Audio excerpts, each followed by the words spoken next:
What's up, Buttercup? Welcome back to my channel. Today's book review is actually a non-fiction writing book by Libbie Hawker that I gave 4 out of 5 stars for.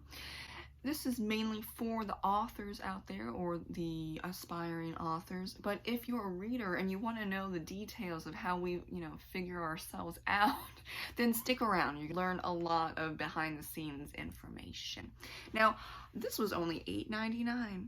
Yeah, crazy. So I bought it. I broke my book buying ban. I think it was well worth it though. I gave it 4 out of 5 stars because as a natural pantser, this is going to be very difficult, and I don't even think that I'm going to do all that Libbie suggests, but that's fine. I picked it up though because I am now writing mysteries, and yeah, I'm getting stuck. I'm at like 22,000 words as of right now for my second mystery novel, Murderous Fairies, in the Midnight Detective Agency book series, and yeah, I don't like feeling stuck. I just don't know. Like, I know I need to at least plot it out in a basic way so I have a guideline, and that's why I picked this book up for cheap, and I wanted a physical copy. So though it's going to be really difficult, actually for the first half, because there's like 2 parts, I do it naturally, so that's fine. And actually I'm going to do all of my novels. I'm gonna film me doing that first basic plotting, as you would say. But jumping in, because I'm getting ahead of myself. So this is, like I said, nonfiction for writers, mainly for fiction, but you can also use it for like memoirs or biography. Not sure about other nonfiction books, but she does mention, and I can definitely see this working for memoirs and biographies. Libbie Hawker is a hybrid author, so she's traditionally published and self-published. And so she is a pantser, but not for all of her books, just for some of her books. Because she's a pantser, it takes years and years to finish those books, which I feel you. A Patriot's Tale took 15 freaking years. I was having like problems during that time, so it's not just the pantsing problem, it was like a me problem. I digress. But the books that she outlines using this method, which isn't too in-depth, I've seen way more in-depth things, but this is pretty good for outlining standards. Yeah, she can do it within a couple of months. And that's because in the second half, where I'm gonna have some problems with, is you do the first half and it's really cool. I'm gonna show you what that is in other videos, but the second half is where you write out the meat of your points. Actually, I'm just gonna read you those points. Some of them have to be in order. Oh, my fox. Some of them have to be in order, but she showed that you can really repeat a few of these, because at first I was like, oh, only 17 points, so it looks like this.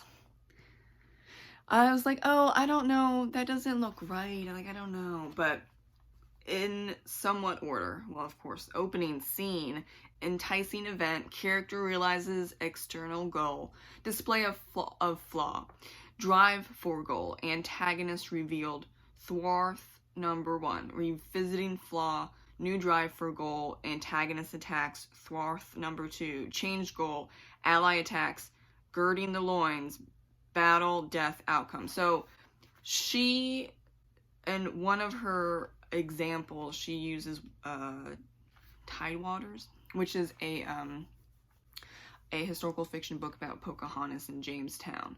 She has a lot of thwarts. I hate that word. I think she has about 5 thwarts and a lot of character changes, goal. I'm not going to read the whole thing because it's actually a bunch of pages that it's 4 pages of her meat outline.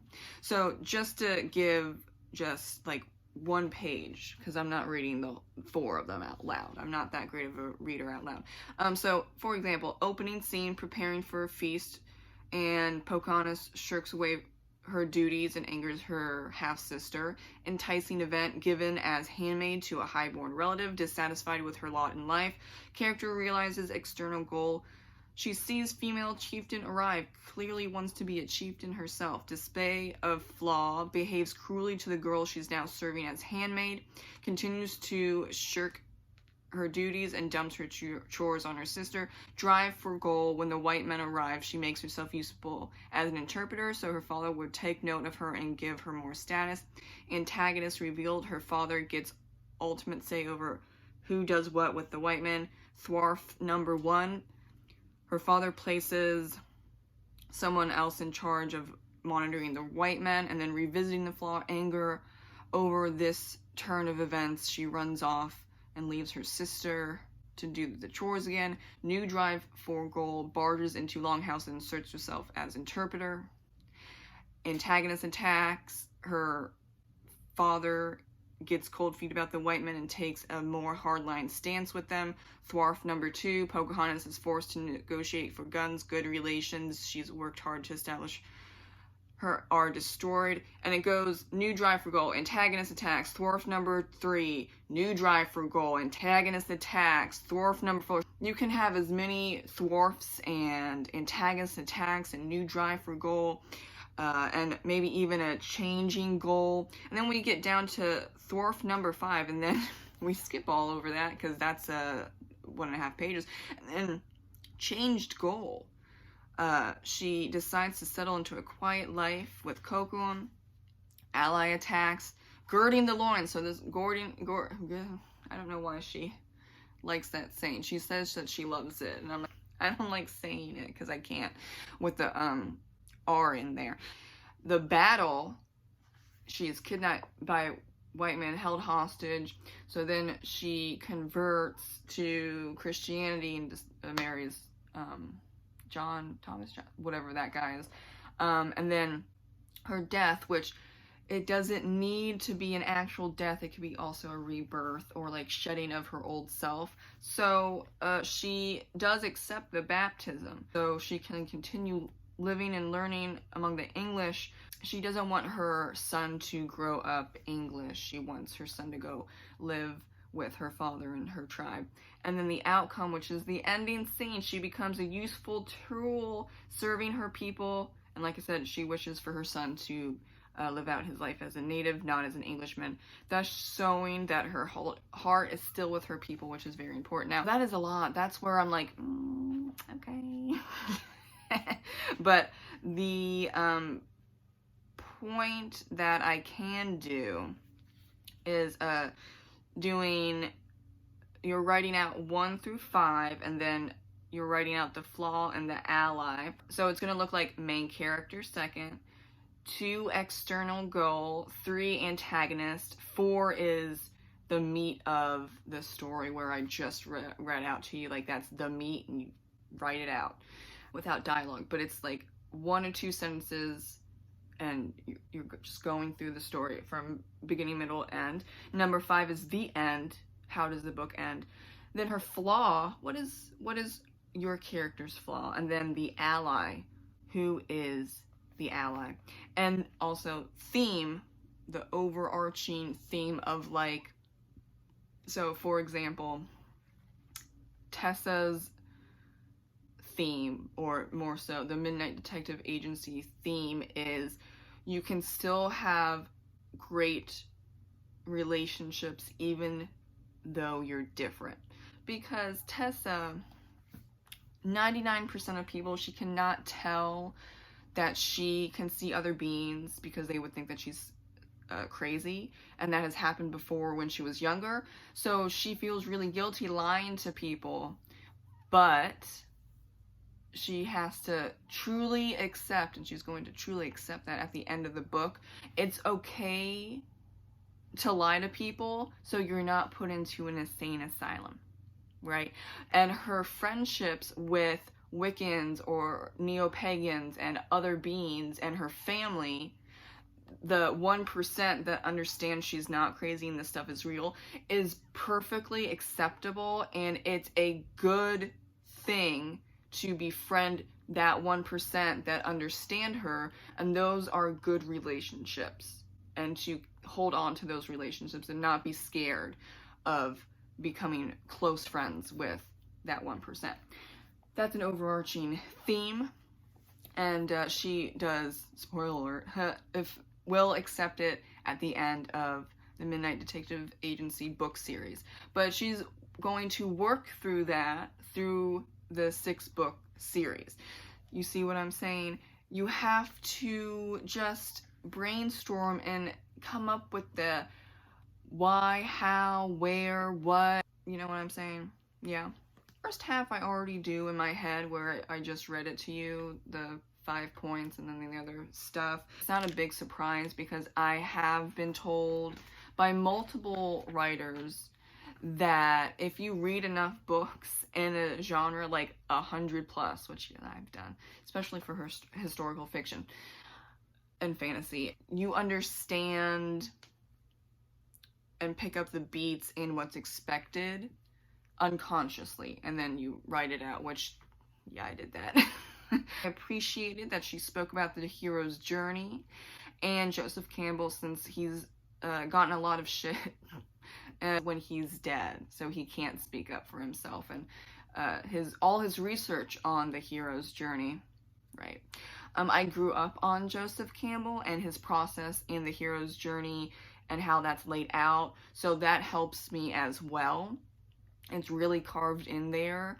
It's an unconscious thing at this point, because I have all of my grandmother's books of Joseph Campbell on my bookshelf, and I've read all of them, and I've listened to and watched a lot of his teachings and all that stuff at a very early age, so that helps immensely, especially with the unconscious storytelling. Why is their hero's journey so important? It is the most popular for storytelling and how to lay out a hero's journey for thousands of years. It's just natural. Now, are there situations where a story does not follow a hero's journey? It's great. Yes, of course, but I said the majority. Okay? The majority of the time, it's going to be in the hero's journey pacing and layout. And why is that? Because humans, for whatever reason, we in our minds pace it out like the hero's journey, and we take in stories of the hero's journey pacing and beats and structure and organization, and we enjoy it and we relate to it more. It is very fascinating. And this is not just in European cultures. The hero's journey is in many, and in most cultures. So this is just a human phenomenon. But that's why it's so popular, and people still really love it. The latest, for sure, hero's journey story is actually Moana. And I love that movie. How popular is Moana? Really popular.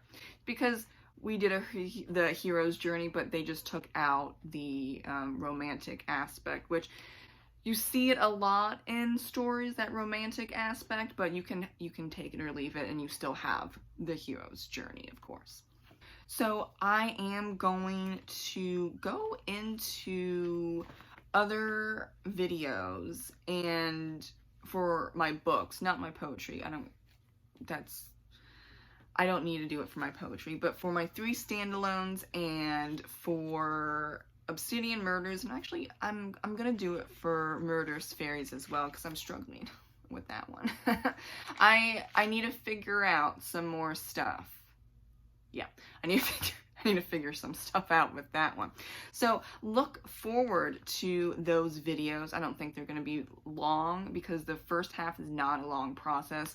It's that second half where you fill in the meat, where I'm like, oh, as a pantser, oh. We'll see how that one goes. I don't know. I might need to just suck it up, Buttercup, and do it for Murderous Fairies, so I can get moving. Because I'm not moving. Then again, it is also an ADD thing. It's a very busy thing. It's a stress thing. I just released Obsidian Murders, so I was really focused on that and fixing all the problems, like the pen name. Also, I do have to watch the burnout rate for myself. But I think outlining or trying to outline, doing the first half being basic is a good one small thing, because I'm not really thinking too hard. Thank you so much for watching my review on Take Off Your Pants by Libbie Hawker. Have a great rest of your day, and I'll see you in the next video. Bye.